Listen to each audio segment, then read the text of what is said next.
joining us now. Guy entering year 3. It's already year 3 for Matt Patricia as head coach of the Detroit Lions. Coach, good to see you. Yeah, great to see you guys. Thanks for having me on. I appreciate it. No, you're the man. You know, this is my guy right here. Yeah. It's one of the few sane people that was in the New England building. And, I mean, I just have so much respect for him. And not only his football knowledge, his work ethic, everything about it is top-notch. And I'm always rooting for you. I hope you know that, man. Thank you. No, I do. Yeah. I do. And, you know, I feel the same about both you guys and how great you are to me. And, obviously, you know, our history is awesome. So, so when he was in New England, who was the person responsible for locking him in a closet and keeping him there? Because that's basically what he I probably was the guy letting him out. I probably was the guy who was like, hey, you all right? Come on, let's go. Get back out here. Let's go talk. Let's get caught up and see what's going on. No doubt. Yeah. Godsey, though, George Godsey at the time was my gatekeeper who was always 100%. Sending me back into the dungeon. Yeah. He was getting rid of you, and I was trying to pull you. Go back up there. I was trying to pull you back out. Sorry, George. So, you know, it's been an interesting ride for you in Detroit, trying to change culture, trying to bring some of that New England way, the Patriot way, but also being your own guy. I remember you telling me a couple of years ago, I'm not going to try to be Bill Belichick, I'm going to try to be my own guy. How have you tried to balance taking the lessons you've learned from a Bill Belichick with your own unique style and personality? Yeah, you know, I mean, I think it's always hard. You know, you're trying to balance all that, and I would say that it is, you know, for us, it's trying to build the Lions way. You know, that's what we're trying to do. We're just trying to be our own team. And really what you do is you have your foundation, you have kind of what you believe in, and that's what we're trying to impress upon our team. But as now we're kind of getting to those stages where we grow and we shift our own kind of method, that's really what's fun now, because it is really just what we're trying to do more so than what anybody else. But you have to have a foundation to start from. You can't just go in there without that. So we've established that, and I think we've really grown a lot from that aspect. And, you know, you just kind of, you know, year 2, even just the little things, you know, it's funny, we talk about it all the time, getting ready for training camp, and I'm walking the fields my first year, and I'm like, well, these tents are too close to the sideline. What if someone catches a 9 route? Like, it's going to be in trouble here. And just not having to do those things year 2 makes that whole process that much easier. And, you know, we just build as we go. There's just a lot of little detailed things that are already kind of set in place from that aspect. I feel like the perception doesn't meet the reality with, like, the public and how they view you. Like, it bothers me. What do you think is, like, the biggest misconception about you and your tenure in Detroit? I appreciate that. I would probably agree, you know, from that standpoint. But, you know, probably most of it's my fault, too. I don't really let my normal personality out there that much. I'm always just trying to be protective of the team.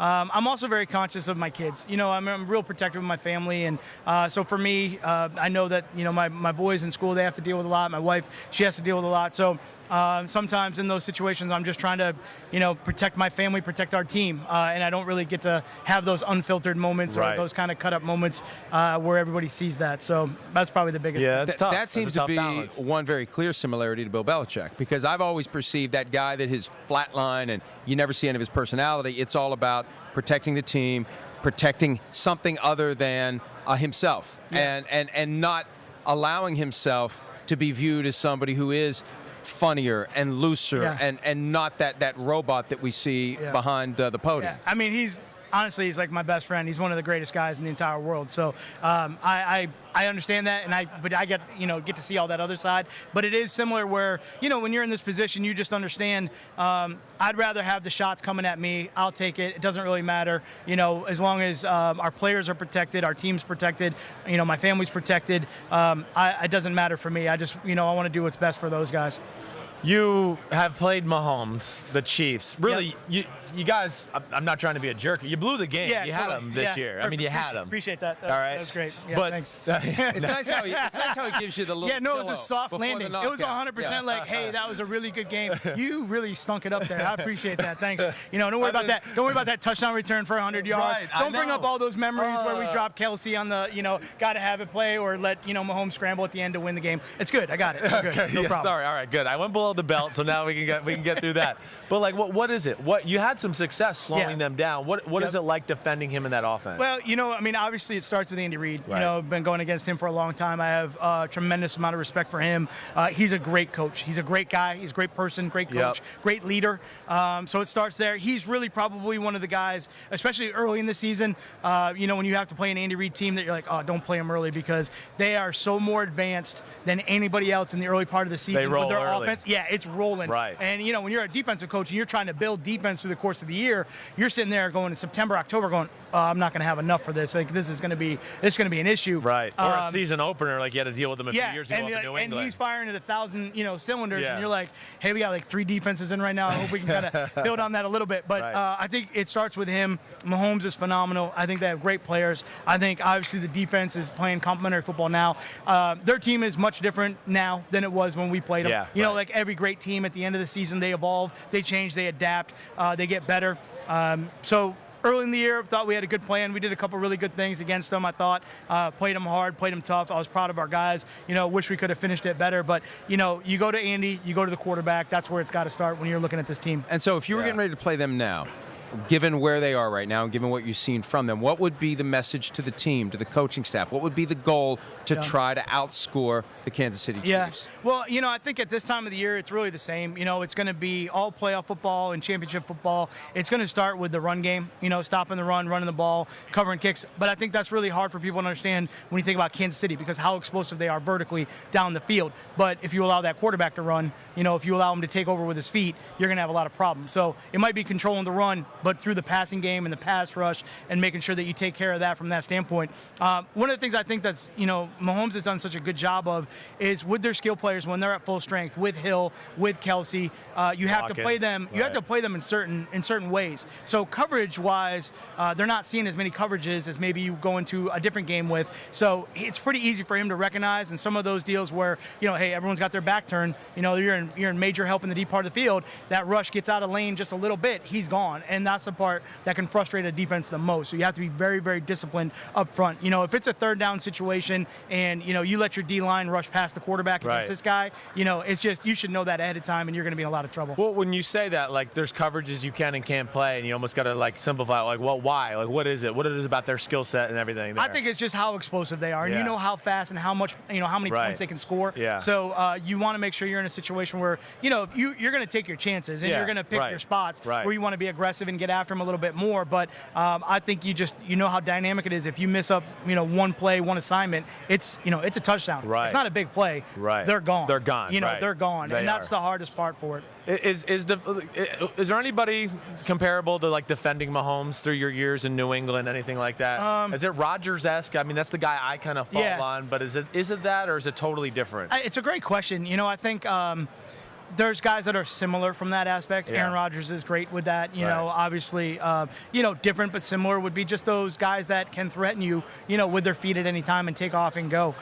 So from that standpoint, there's similarities, but he's just, I think he's so much more advanced and he's grown so fast with Andy from, playing him early and playing him young, where you didn't really see him see some things, or maybe he's kind of reading that first read and maybe waiting until they get open before he throws it. Right. Now that thing is like, the progression is, all right, here's 1, here's 2, here's 3, I'm gone. Right. And it just happens so fast. I think his decision-making is really improved. Yeah. Is it as simple as, and I think about the Bill Belichick mindset, take away what the opposing team does best, right?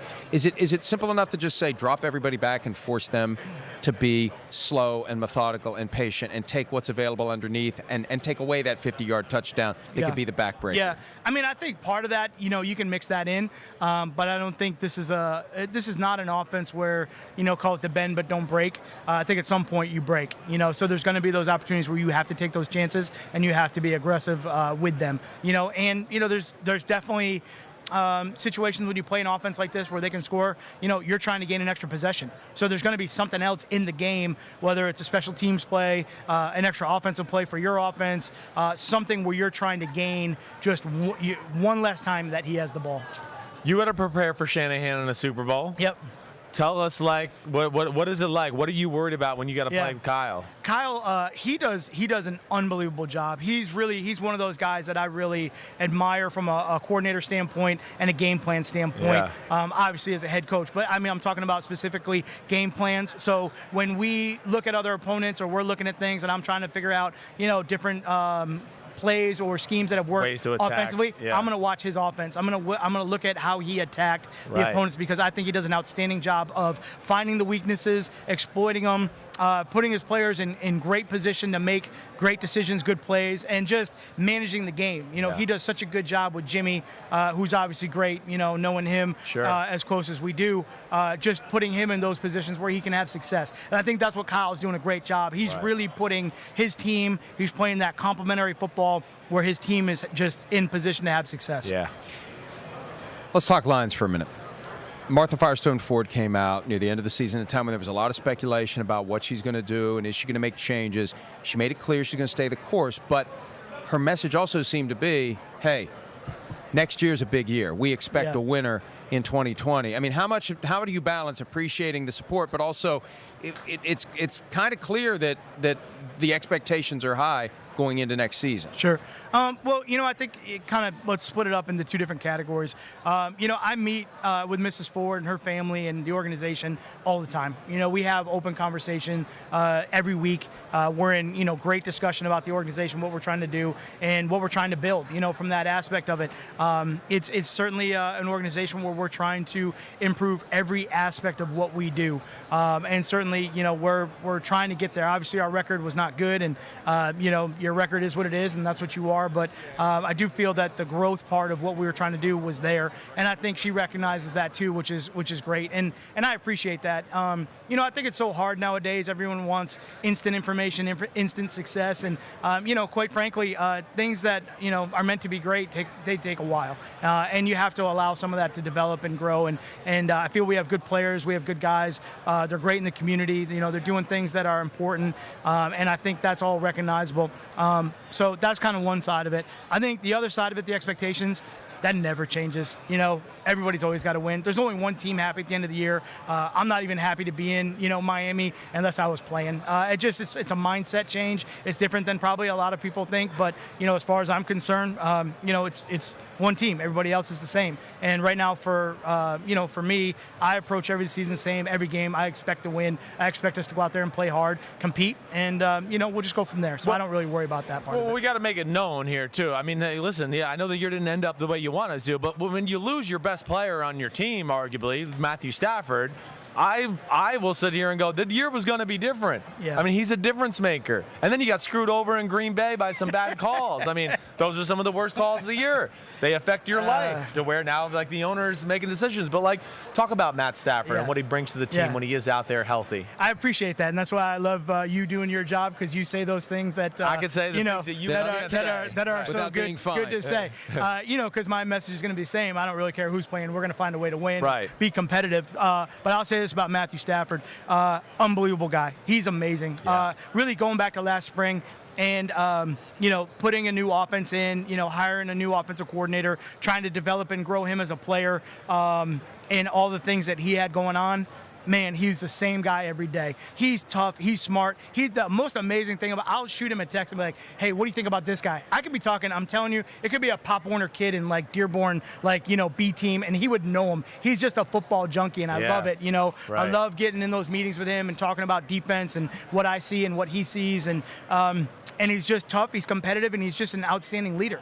There's nobody that those guys don't get fired up for more to go play. And, he's extremely talented on top of it. So all that in effect, it's one of the reasons for me that he is one of the reasons I left New England. There was a lot of opportunities that I had, but to go be around a guy like Matthew Stafford, for me, it was a great opportunity to grow as a coach and be able to be around a great player. So from that aspect of it, I couldn't be more happy. Yeah. There he is, Matt Patricia, Lions head coach. We wish you all the best 2020 and beyond, and thanks as always for some of your time. Yeah, it's great to see you guys always. I appreciate you more than you know.